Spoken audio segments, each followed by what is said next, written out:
to this simple demo where I'll be showing you how to build a RAG agent with Amazon Bedrock.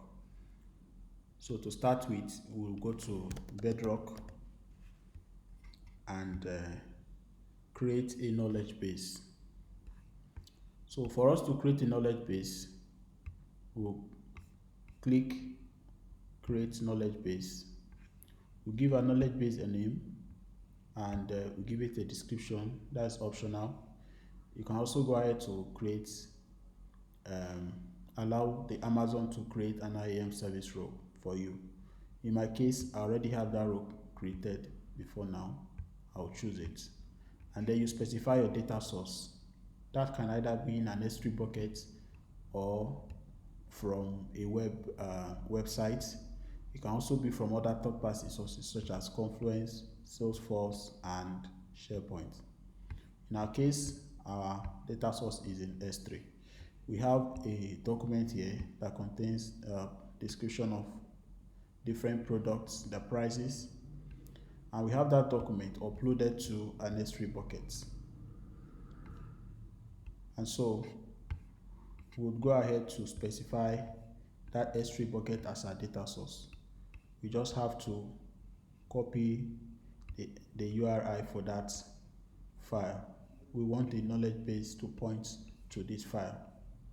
So we'll put that URI here, and then we'll choose the chunking configuration. You can either customize that, but to keep things simple, we'll leave it as default. Then you click next. And next you choose the embedding model. So you want to choose a model that will turn this document, and turn it into embeddings. Turn it into embeddings and save it in a vector store. So in our case, I will go ahead to choose the Titan Text Embeddings V2. For vector dimensions, you can choose the lowest since this is a demo, and then you specify the vector database. If you have a vector database you created on Amazon Aurora, you specify that. You can also do that with MongoDB Atlas, Redis Enterprise Cloud, or Pinecone. Or if you have an OpenStack serverless instance, you can also specify that. But in our case, we want Amazon to create an OpenStack serverless vector store to store our embeddings, right? So you click next. So you look through, do a review of what you want to be created, and then you click create knowledge base.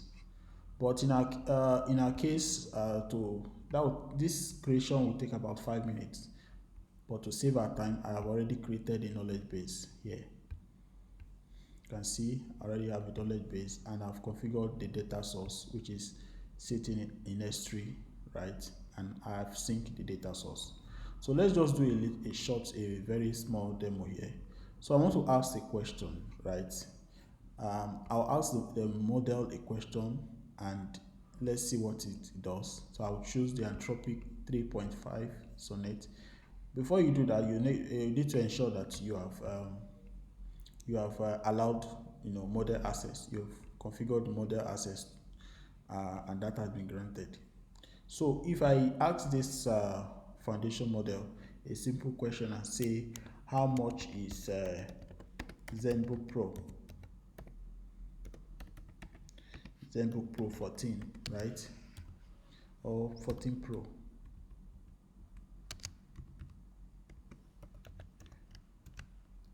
So let me copy that. Let me ask the model this question and see what the reply will be. So it says the price is between, it just gives the general answer basically. It says the price is between 1,000 to 1,800. It's not sure, right? But it gives a general answer, right? And gives other details. But if I wanted to give a more accurate answer, that's where I utilize the knowledge base. So let's go back to our knowledge base, the one we created, and then let's choose the same model that we chose earlier, 3.5 Sonnet. Let me ask that question again. ZenBook Pro. Let's see the answer again. So it says it's $1,299, and if you check our file, right, containing the information, we have that information there as $1,299. You can also ask it a question that let's see if it's able to give us the right answer. So if you ask us, say, does it here, it will know I'm referring to ZenBook, right? Does it come with Bluetooth? Let's say Bluetooth 3.5. Remember, over here what we have is it says it has Bluetooth 3.5.3, right? But if we ask, let's ask it if this does come with 3.5. Let's see what it says. Basically, what we ask it is, just a question to see whether it will pick the right. So it says it's equipped with 3.5.3, right? So that is how you can see, even from the document, it says 5.3, right? So that is how to, how that's the application of retrieval augmented generation, where the model is able to retrieve, updated and more accurate information from a data source, right? In our case, it's S3. So that will be the end of the demo. Ensure that if you provision using the OpenSearch serverless, ensure you delete that, and also delete the knowledge base. So that will be the end of the demo. Thank you for your time.